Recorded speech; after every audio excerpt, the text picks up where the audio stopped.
I never thought the harsh buzzing of hospital lights would feel like company. But that night they did. I was lying on a gurney, the taste of metal still lingering in my mouth after another round of heart palpitations. The doctor had called it stress-induced, a polite way of saying my body was finally giving out after years of pretending everything was fine. As I shifted uncomfortably beneath the thin blanket, my phone lit up with a notification. For a split second, I felt a tiny spark of comfort. Maybe my son had finally called. Maybe someone cared that I was lying here alone. But when I tapped the screen, I didn't find concern. I found a family portrait. It was Melissa, my daughter-in-law, who had tagged me in the post. The photo was perfect, like something out of a magazine. My son, Daniel, sat proudly at the head of my old dining table. Melissa, polished and radiant, filled the chair I once occupied. And Chloe, my 12-year-old granddaughter, laughed at something just out of frame. The caption cut deeper than any chest pain the doctors could measure. Finally, a day without the drama queen. Family dinner is so much more peaceful. The words stole my breath. While I was strapped to an IV in a sterile room, they were in my home, eating at my table, using my dishes, basking in the glow of togetherness I wasn't invited to. 47 likes in less than an hour. Even Nancy, my sister-in-law, had left a row of laugh-cry emojis as if my absence were the punchline to some private joke. I stared at that glowing screen until my eyes blurred. There was no mistake, no misunderstanding. This wasn't carelessness, it was celebration. They weren't worried about me. They were relieved. And that's when it struck me. Betrayal doesn't always arrive like a storm. Sometimes it builds slowly, silently, until you find yourself in a hospital bed, realizing your family is happier without you. I wish I could tell you this was sudden, that this cruelty came out of nowhere. But the truth is, this moment was years in the making, layer by layer, choice by choice, until trust became something they could twist into mockery. And that's where my story truly begins.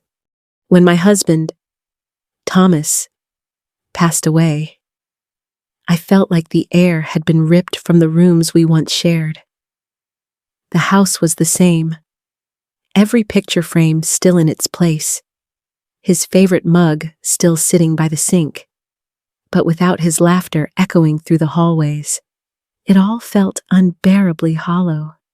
We had spent 35 years building that home together. Every corner held a memory: the wallpaper we picked out for the dining room, the creak in the staircase he always promised to fix, the garden he used to tend on Sunday mornings.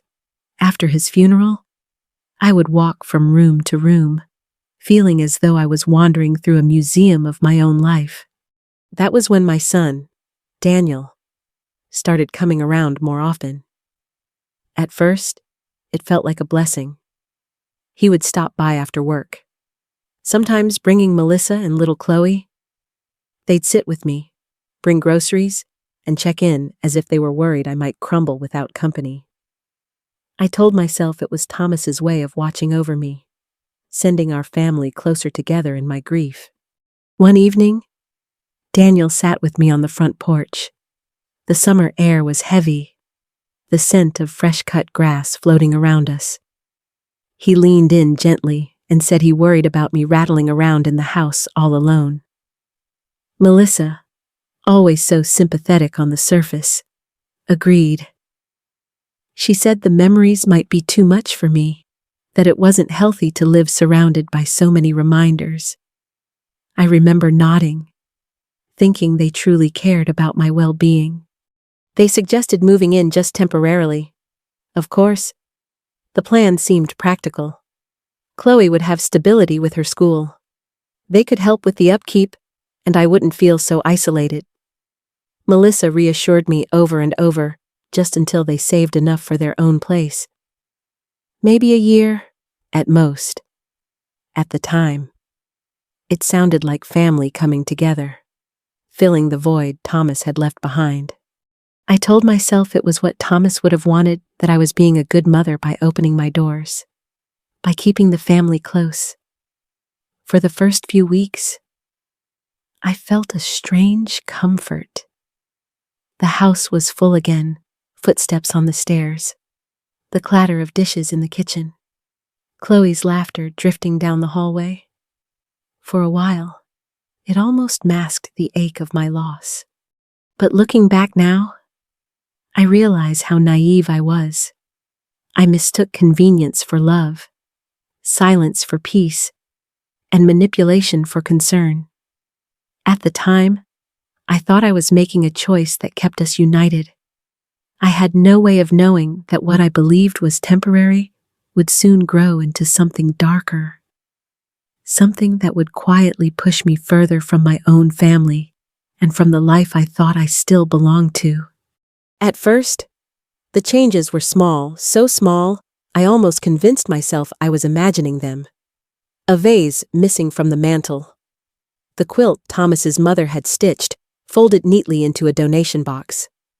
I told myself Melissa was just tidying, making space for her family's things. But as the weeks stretched into months, my belongings disappeared like footprints washed away by the tide. Bit by bit, the house stopped feeling like mine. Then came the gatherings. At first, I still received invitations, though somehow the dates always seemed to clash with my commitments. My book club, my church events. Melissa always scheduled family dinners when she knew I couldn't make them. I brushed it off as coincidence, but deep down, a quiet ache grew. Soon, the invitations stopped altogether. I would hear about birthday parties after the fact, see balloons still wilting in the trash bins outside. The hardest part was Chloe, my sweet granddaughter, once so quick to run into my arms, began to drift further away. It wasn't her fault children follow the currents of their parents' choices. Still, I felt her slipping, and I didn't know how to hold on. I told myself not to overthink it. Families go through phases. Maybe they were just busy. Maybe grief had made me too sensitive. But the truth refused to stay hidden. It showed itself late one night when I opened Facebook to pass the lonely hours. There they were, photos of a dinner party at my own dining table, smiling faces all around. My son carving roast beef where Thomas once sat, Melissa glowing at the head of the table, Chloe laughing with cousins, and me, I was nowhere. The caption read, "Family night, drama-free." I stared at the screen, my chest tightening with every like and comment. Friends asked where I was, and Melissa replied casually that I preferred to stay home these days, that I wasn't much for socializing anymore. The words stung. That wasn't true. I wasn't absent by choice. I was absent because I had been excluded. It wasn't just one post. As I scrolled, I saw birthdays I hadn't known about, vacations I was never invited to, holidays where my seat was quietly erased from the table. Every photo was a reminder that they had been building a life without me, and I was the ghost they wanted to forget. The sadness was suffocating, but sadness eventually hardened into something else. Anger. A hot, heavy anger that pulsed through my veins every time I remembered how I had given them everything, the roof over their heads, my trust, my silence, and in return, I was treated like an inconvenience. That anger festered quietly, pressing on my heart until one day my body gave out. The palpitations came sharp and sudden, sending me to the hospital. As I lay under those fluorescent lights, wires strapped to my chest, I realized this wasn't just grief anymore. It was betrayal so deep, it was breaking me from the inside out. And it was the breaking point that forced me to finally act. The nurse asked gently if my son was on his way. I glanced at the clock. It was 20 minutes past the time they would have called him. But instead of seeing his face at my bedside, I had already seen where he was smiling at a dinner table, my chair filled by someone else. That moment stripped away the last shred of denial. I wasn't just forgotten. I was deliberately replaced. My son had chosen celebration over his mother's health. Melissa had chosen cruelty over compassion. And I was left staring at the ceiling tiles, realizing that if I didn't do something, I would fade completely into the background of their lives. Something hardened inside me that night. The pain in my chest wasn't just physical. It was the weight of years of silence. Years of believing family meant loyalty no matter what. But family that mocks you while you're in the hospital isn't family. It's a warning. When the nurse asked again how I'd be getting home, I surprised both of us by answering firmly, I would call a taxi. For the first time in years, I wasn't waiting for my son to decide what happened next. I was deciding for myself. And as I sat in that hospital lobby with the harsh smell of disinfectant stinging my nose, I picked up my phone and made another call, one I hadn't dared to make in 3 years. My real estate agent. My voice was calm, steady, as I asked her to list the house on Maple Street. The house that had become my prison. It felt surreal, almost defiant, to take back control with just a few words. My chest still ached, but my spirit felt lighter. I wasn't powerless anymore. And I didn't stop there. The next morning, I contacted a lawyer. If Melissa and Daniel thought they could erase me, they were about to learn how wrong they were. That was the night my story changed. No longer the invisible widow waiting quietly on the sidelines. From that point forward, I was fighting for myself, for my dignity, and for the truth that had been buried beneath years of manipulation. I didn't yet know what I would uncover. I didn't know the lies were deeper than I imagined. But I was ready, and for the first time in a long time, I felt alive. The next morning, my apartment was crowded with papers, legal pads, and the sharp presence of people who finally had my back. My real estate agent, Barbara, sat across from me with that no-nonsense confidence I remembered from PTA meetings years ago. Beside her was Patricia, an attorney with eyes that missed nothing. I expected a simple discussion about selling the house. Instead, what they uncovered nearly brought me to my knees. Patricia began by asking about the arrangement with my son's family. Had there been a lease? Any rent? Any written agreement? I shook my head. It was family. Family didn't need contracts, I thought. The look that passed between Barbara and Patricia made my stomach twist. Then came the papers. Barbara had pulled property records, and something didn't add up. Several liens had been filed against my house in the past year, supposedly for home improvements. Loans I had never signed for? Patricia pressed further, ordering a credit report on the spot. What came back was worse than anything I could have imagined. There it was in black and white accounts I had never opened. Credit cards I had never used.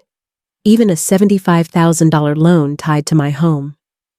Each account carried my name but listed Daniel's phone number and the Maple Street address as the contact information. They had been intercepting my mail for years, filtering what I saw, hiding what they were doing. At first, disbelief washed over me. Maybe it was a mistake, some clerical error. But the deeper Patricia dug, the clearer the truth became. This wasn't an accident. This was deliberate, systematic. Every charge told a story. Monthly payments for Melissa's yoga studio, a personal trainer for Daniel, Private tennis lessons for Chloe that she never once mentioned to me. Restaurant bills large enough to cover my rent. Vacations, luxury resorts, spa weekends, a trip to Mexico last Christmas while I spent the holiday alone, wondering why they wanted to keep things low-key. The betrayal burned hotter with every page we turned. They hadn't just stolen my money. They had stolen my identity, my security, my peace. And they had done it while smiling across the table at me, pretending it was all about family. But the darkest discovery came last. Patricia showed me a list of recent inquiries on my credit file. Not just banks, not just lenders, elder law attorneys, firms specializing in guardianship and conservatorship. The room seemed to spin. It wasn't enough that they drained my accounts and lived off my name. They were preparing to declare me incompetent, to strip me of the right to make decisions about my own life. They wanted control of everything: my home, my finances, even my freedom. I sat there with my hands trembling. Fury and grief tangled together. It's one thing to be betrayed by strangers, but to learn that your own child is building a case to erase you, it tears something inside you that may never fully heal. Still, as Patricia looked me in the eye, I felt something steadier rise up inside me. If this was the game they wanted to play, I was ready. They thought I was weak, broken, easy to control, but I was done being their victim. It didn't take long for the phone calls to start. Daniel's number flashed across my screen again and again, each voicemail dripping with disbelief. He insisted there had been some mistake, that I was confused, that I had misunderstood what Barbara and Patricia uncovered. Melissa followed soon after, her voice sharp and indignant. She called me dramatic, ungrateful, even cruel for daring to question their sacrifices. But nothing prepared me for what came next. One evening, there was a soft knock at my apartment door. When I opened it, Chloe stood there with a suitcase. Her small shoulders slumped under its weight. Her eyes were wet, her voice trembling as she told me her parents said I was making them homeless, that I didn't want them to be happy anymore. My heart broke clean in two. Behind her, through the window, I saw the car idling. Daniel and Melissa were inside, far enough to make the scene look innocent, close enough to pull the strings. They had sent my granddaughter, 12 years old, still a child, to beg me to undo everything, to guilt me into silence. Chloe clutched my hand and whispered that family is supposed to take care of each other. And in that moment, my anger and sorrow collided. I wanted nothing more than to protect her from the mess her parents had created. She was innocent. She didn't ask for this, and yet, they had used her like a pawn in a game they were determined to win. I knelt beside her, holding her close, my voice steady even as my chest ached.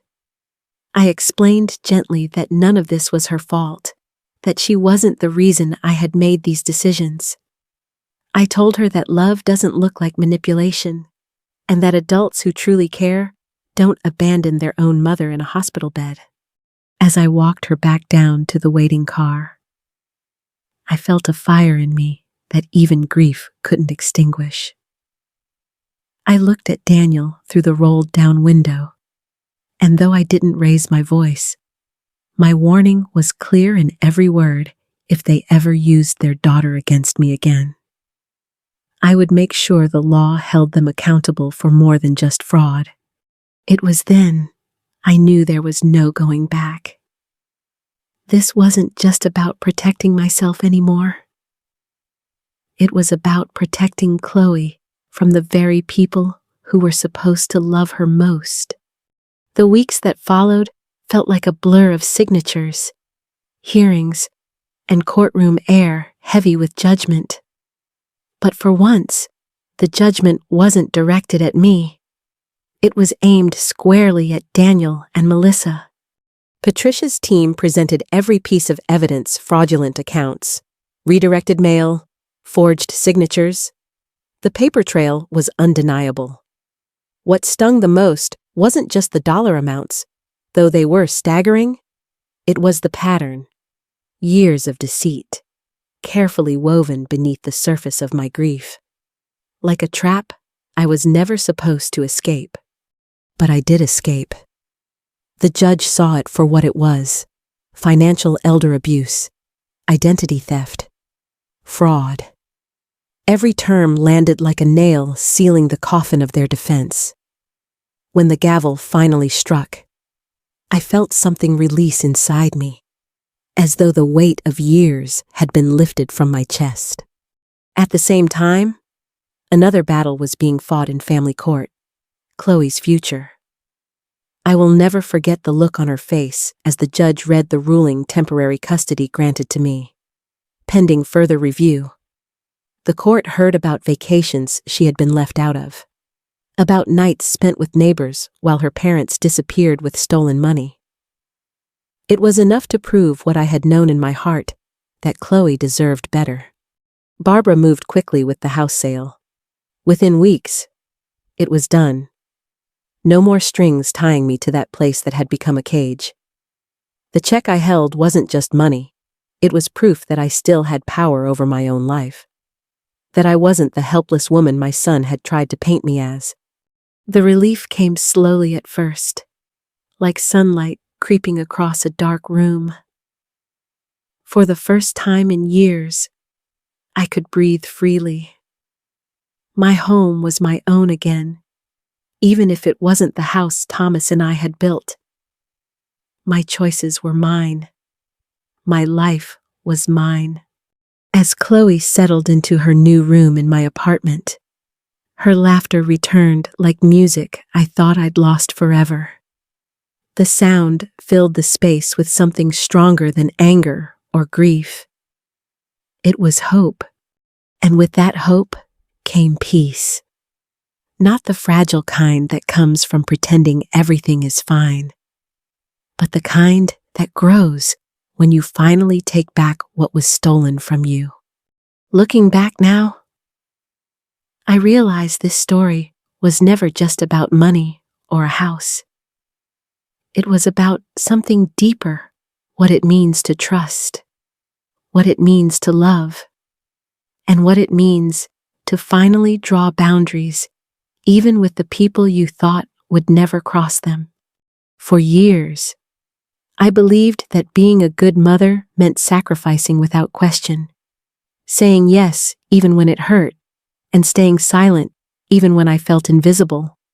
But what I learned is that silence can become a prison, and love without boundaries becomes permission for others to take advantage.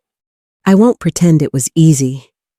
Discovering the truth about my own son cut deeper than anything I could have imagined. And there are scars that may never fade. But I also discovered something I didn't expect. I discovered my own strength. The kind that doesn't come from avoiding conflict, but from facing it head on. I learned that family isn't defined by blood alone. Family is defined by love, by respect, by the people who choose to show up when you need them most. For me, that family now includes my granddaughter, Chloe, whose laughter reminds me that hope can be rebuilt even after betrayal. I also learned that it's never too late to fight back, to reclaim your life, and to refuse to be written out of your own story. Whether you are 63 or 33, your voice matters, your choices matter, and your worth is not decided by the people who try to silence you. Today, my home is filled with peace, the real kind, not the fragile, false peace that comes from being ignored. It's the peace of knowing I stood up for myself and for the little girl who deserved better than the lies she was raised around. If there's anything I would want you to take from my journey, it's this: don't let anyone convince you that protecting yourself is selfish. Don't let anyone tell you that being dramatic is worse than being silent while you're mistreated. Sometimes the most powerful thing you can do is stand up, even when your voice shakes. Thank you for listening to my story. If it touched you in any way, I hope you'll share it. Leave a comment, or even tell your own story below. Because the truth is, none of us are really alone when we speak up, and sometimes sharing our voices is the first step toward healing.